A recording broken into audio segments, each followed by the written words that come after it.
ഭഗവാന്റെ ഏറ്റവും വലിയ ഭക്തർക്ക് അനുഭവിക്കാൻ സാധിക്കുന്ന കാര്യം എന്താണെന്നറിയാമോ? അത് ചില ഭഗവാന്റെ അനുഗ്രഹങ്ങൾ മാത്രമല്ല, അതിനുമപ്പുറം ചില കാര്യങ്ങളുണ്ട്. ഭഗവാന്റെ സാമീപ്യം കൂടെയുള്ളപ്പോൾ, ഭഗവാന്റെ ചൈതന്യം കൂടെയുള്ളപ്പോൾ, ഭഗവാന്റെ ഏറ്റവും അടുത്ത ഭക്തരിൽ മാത്രം കണ്ടുവരുന്ന ഒരു സവിശേഷതയുണ്ട്. നമ്മൾ ഏത് ഭഗവാന്റെ ഭക്തരാണെങ്കിലും ആദ്യം നമ്മൾ ആരാധിച്ചു തുടങ്ങുമ്പോൾ കുറച്ച് പ്രശ്നങ്ങളൊക്കെ ഉണ്ടാകും. പിന്നീടും നമ്മൾ അത് തരണം ചെയ്ത് മുന്നോട്ട് പോകുകയാണെങ്കിൽ തീർച്ചയായിട്ടും ആ ഭഗവാന്റെ ഗുണങ്ങൾ നമ്മളിലേക്കും വരും. ഇപ്പോൾ ഒരു ഭഗവാന്റെ സ്തോത്രമോ നാമമോ മന്ത്രമോ ഒക്കെ നമ്മൾ ജപിക്കുകയാണെങ്കിൽ ആ ഭഗവാന്റെ ഗുണം നമ്മളിലേക്ക് വരും. ഒരു ഉഗ്രമൂർത്തിയാണെങ്കിൽ ആ രീതിയിലുള്ള ഗുണങ്ങൾ വരും. സൗമ്യമൂർത്തിയാണെങ്കിൽ ആ രീതിയിലുള്ള ഗുണങ്ങൾ വരും. ആ ഭഗവാന്റെ രൂപം ഏതാണോ അതിനനുസരിച്ച് നമ്മളുടെ രൂപത്തിന് പോലും വ്യത്യാസങ്ങളുണ്ടാകാം. ചിലപ്പോൾ ഉഗ്രമൂർത്തികളുടെ ഉപാസകരുടെ നേരെ പോലും നമ്മൾക്ക് നിൽക്കാൻ ഭയമായിരിക്കാം. അതല്ല ഞാൻ പറഞ്ഞു വരുന്നത്. അതും ഒരു തരത്തിൽ സാമീപ്യമാണെങ്കിലും അതിനുമപ്പുറം ആ ഭഗവാന്റെ ഏറ്റവും ഉന്നതമായ അവസ്ഥ, ആ ഉഗ്രം ശാന്തം എന്നൊക്കെ നമ്മൾ വേർതിരിച്ചറിയുന്നതിനൊക്കെ, ആ ഗുണത്തിനൊക്കെ അപ്പുറമുള്ള ഒരു അവസ്ഥയിലേക്ക്, ആ ഭഗവാനുമായിട്ടുള്ളൊരു ദിവ്യ അവസ്ഥയിലേക്ക്, ആ ഭഗവാനുമായി ആ ഭാവത്തിൽ നമ്മളങ്ങ് ഒന്നായാൽ, ആ ഒരു തലത്തിലെത്തിയാൽ, ഞാൻ പറയുന്നത് നമ്മളെല്ലാം സാധാരണക്കാരാണ്, നമ്മൾക്കൊക്കെ എല്ലാവരും സാധാരണക്കാർ തന്നെയാണ്, ആരും പ്രത്യേകത ഉള്ളവരൊന്നുമില്ല. ചില അവതാര പുരുഷന്മാരൊഴിച്ചാൽ, ശ്രീരാമകൃഷ്ണ പരമഹംസരെ പോലെയൊക്കെയുള്ള മഹാ അവതാര പുരുഷന്മാരൊഴിച്ചാൽ ബാക്കി എല്ലാവരും സാധാരണക്കാർ തന്നെയാണ്. നമ്മൾ നല്ല രീതിയിൽ ഭക്തിയോട് മുന്നോട്ട് പോയി നിഷ്കളങ്കമായ ഹൃദയത്തോട് മുന്നോട്ട് പോയെങ്കിൽ മാത്രമേ നമ്മൾക്ക് ആ ഒരു അവസ്ഥ പ്രാപിക്കാൻ സാധിക്കുകയുള്ളൂ. എങ്കിലും അപ്രാപ്യമൊന്നുമല്ല. നല്ല ഭക്തരും ഈ വീഡിയോ കാണുന്നവരിലുണ്ട്, അവർക്ക് ഉറപ്പായും സാധിക്കും.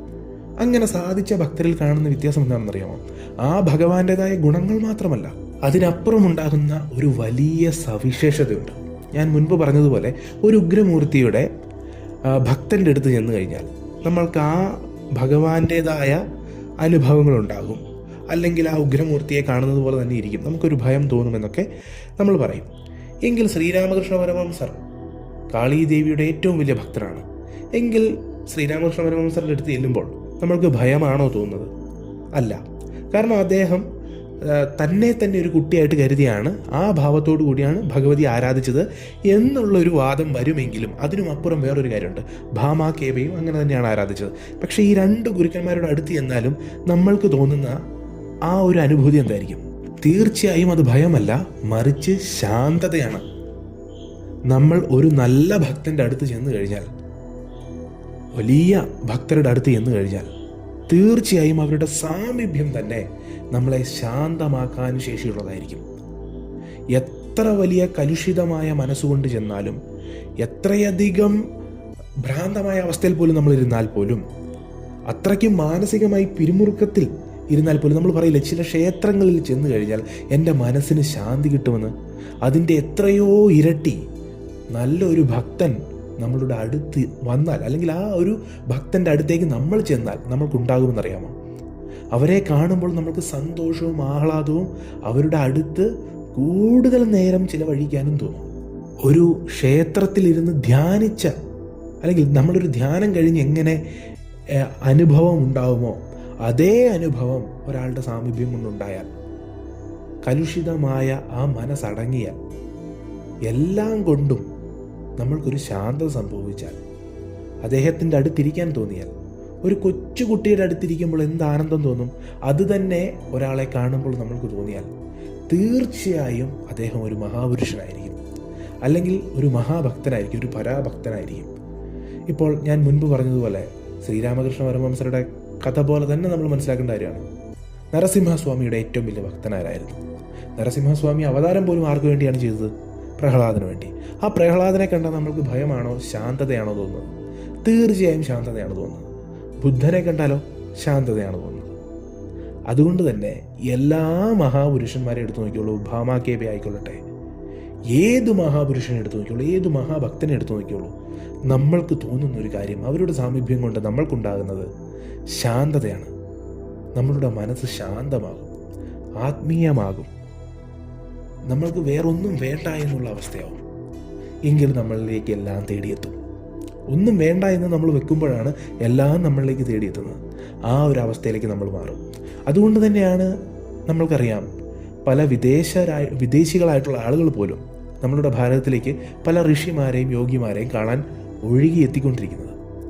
അവരുടെ യോഗാ സാധനങ്ങൾ കൊണ്ട്, അവരുടെ ഉപാസനാ പദ്ധതികൾ കൊണ്ട്, അവരുടെ ഭക്തി കൊണ്ട് അവരവരുടെ ഉള്ളിൽ ഉണർത്തിയെടുത്തിരിക്കുന്ന ആ ശാന്തത എന്ന മഹാസമുദ്രം, ദൈവികമായ ആ മഹാസമുദ്രം, അതാണ് ശരിക്കും ദിവ്യമായ അവസ്ഥ എന്ന് പറയുന്നത്. ആ ദിവ്യമായ സമുദ്രത്തിൽ മുഴുകാൻ വേണ്ടിയാണ് അവർ വരുന്നത്. അതിലൊരു കഥയാണ് നമ്മൾ കേൾക്കുന്നത്, ആപ്പിളിൻ്റെ ഫൗണ്ടറായിട്ടുള്ള സ്റ്റീവ് ജോബ്സ് വന്ന കഥ. നമ്മളിത് മുൻപും ചർച്ച ചെയ്തിട്ടുണ്ട്, നീം കരോളി ബാബയുടെ അടുത്ത് വന്ന കഥ. എന്തുകൊണ്ടാണ് ഒരു സമാധിയായ ഒരു ഗുരുവിൻ്റെ സമാധി സ്ഥാനം ദർശിക്കുന്നതിലൂടെ, അല്ലെങ്കിൽ അവിടെ സമയം ചെലവഴിക്കുന്നതിലൂടെ എങ്ങനെയാണ് സ്റ്റീവ് ജോബ്സ് എന്ന ആപ്പിളിൻ്റെ സംസ്ഥാപകനായിട്ടുള്ള വ്യക്തിക്ക് അതിനുള്ള ഐഡിയ വന്നത്? പിന്നീട് എങ്ങനെയാണ് ഫേസ്ബുക്കിൻ്റെ മാർക്ക് സക്കർബർഗ് ഇവിടെ വന്നത്? ഇതേ സമാധി സ്ഥലത്ത് വന്നത്. കാരണം ശാന്തതയാണ്. ആ ശാന്തത ഉള്ളപ്പോഴാണ് നമ്മളുടെ ഉള്ളിൽ നിന്ന് പലതരത്തിലുള്ള പുതിയ ആശയങ്ങളും എല്ലാം വരുന്നത്. അതുകൊണ്ട് തന്നെ നമ്മളുടെ ഭക്തിയിലൂടെ, നമ്മളുടെ സാധനയിലൂടെ നമ്മൾ എത്തിച്ചേരേണ്ട അവസ്ഥ ശാന്തതയാണ്. ആ ശാന്തതയിൽ എത്തിച്ചേരുമ്പോഴാണ് നമ്മൾ പൂർണ്ണനായി എന്ന് പറയാൻ സാധിക്കുകയുള്ളൂ. ഭഗവാന്റെ ഏറ്റവും അടുത്ത ഭക്തൻ, നമ്മൾ ഭക്തിയാണ് ചർച്ച ചെയ്യുന്നത്, അതിൻ്റെ ഇടയ്ക്ക് നമ്മൾ ഉപാസന, മെഡിറ്റേഷൻ എന്നൊക്കെ പറഞ്ഞെങ്കിലും നമ്മൾ പ്രധാനമായും കൈകാര്യം ചെയ്യുന്ന വിഷയം ഭക്തിയാണ്. അപ്പോൾ ഭക്തി മാർഗത്തിലേക്ക് വന്നു കഴിഞ്ഞാൽ ഭഗവാന്റെ എല്ലാ ഭക്തരും എടുത്തു വയ്ക്കുള്ളൂ. അത് നാംദേവ് ജി ആയിക്കൊള്ളട്ടെ, തുക്കാറാം ജി ആയിക്കൊള്ളട്ടെ, ചോക്കാമേലാജി ആയിക്കൊള്ളട്ടെ, ഇതൊക്കെ ഞാൻ പറഞ്ഞ മഹാരാഷ്ട്രയിലെ വലിയ ഭക്തന്മാരാണ്. ഇനി മൗര്യ ഗോസ്വാമി ആയിക്കൊള്ളട്ടെ, അല്ലെങ്കിൽ ബീരാഭായി ആയിക്കൊള്ളട്ടെ, ഇവർക്കൊക്കെ ഒരു പ്രത്യേകതയുണ്ട്. ഇവരൊക്കെ ഭഗവാന്റെ ആ ഭക്തിയിൽ മുഴുകിയ, ഭഗവാന്റെ സാക്ഷാത് ദർശനം കിട്ടിയ മഹാപുരുഷന്മാരാണ്. ഞാനിപ്പോൾ പറഞ്ഞ ഒരാളെ ഭഗവാന്റെ സ്ഥാനത്ത് പോലും നിർത്തിയിട്ടുണ്ട്. അതായത്, ഞാൻ നിന്റെ വീട്ടിൽ പോയി നിന്റെ അമ്മയെ കണ്ടിട്ട് വരാം, അതുവരെ നീ ക്ഷേത്രത്തിൽ എൻ്റെ സ്ഥാനത്ത് നിന്നോളാൻ പറഞ്ഞിട്ടുണ്ട്. അത്രയ്ക്ക് പോലും ഭക്തന് വേണ്ടി ഭഗവാൻ ലീലകൾ ആടിയിട്ടുണ്ട്. അപ്പോൾ ആ മഹാഭക്തന്മാർക്കൊക്കെ ഒരു ഗുണമുണ്ട്, അവരൊക്കെ ദേഷ്യക്കാരായിരുന്നില്ല, എന്തിനും ഏതിനും ആളുകളെ പഴിക്കുന്നവരായിരുന്നില്ല, ഞാൻ വലിയ ആളാണെന്ന് എപ്പോഴും കേമത്വം പറയുന്നവരായിരുന്നില്ല. അവർക്കെല്ലാം ഒരു ഗുണമുണ്ടായിരുന്നു, ശാന്തത. ഭഗവാനോട് മാത്രമേ അവർക്ക് എന്തെങ്കിലും പറയാനുണ്ടായിരുന്നുള്ളൂ. പരിഭവമാണെങ്കിലും സന്തോഷമാണെങ്കിലും സങ്കടമാണെങ്കിലും വേറെ ആരെയും അവർ ദ്രോഹിക്കാൻ പോയിട്ടില്ല.